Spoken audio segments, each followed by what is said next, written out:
بسم اللہ الرحمن الرحیم۔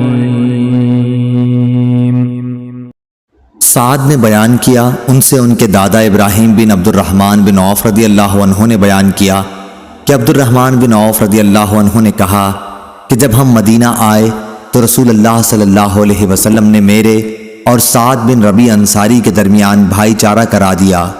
سعد بن ربیع رضی اللہ عنہ نے کہا کہ میں انصار کے سب سے زیادہ مالدار لوگوں میں سے ہوں، اس لیے اپنا آدھا مال میں آپ کو دیتا ہوں، اور آپ خود دیکھ لیں کہ میری دو بیویوں میں سے آپ کو کون زیادہ پسند ہے، میں آپ کے لیے انہیں اپنے سے الگ کر دوں گا، یعنی طلاق دے دوں گا۔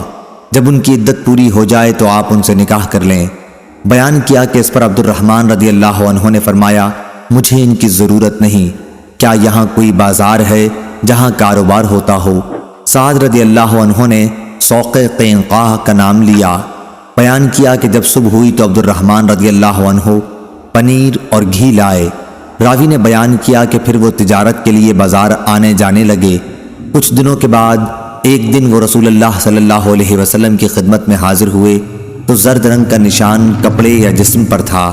رسول اللہ صلی اللہ علیہ وسلم نے دریافت فرمایا کیا تم نے شادی کر لی ہے؟ انہوں نے کہا کہ ہاں۔ آپ صلی اللہ علیہ وسلم نے دریافت فرمایا کہ کس سے؟ بولے کہ ایک انصاری خاتون سے۔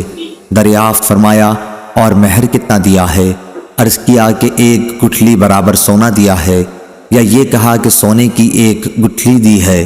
پھر نبی کریم صلی اللہ علیہ وسلم نے فرمایا اچھا تو ولیمہ کر، خواہ ایک بکری ہی کا ہو۔ صحیح بخاری حدیث نمبر 2048۔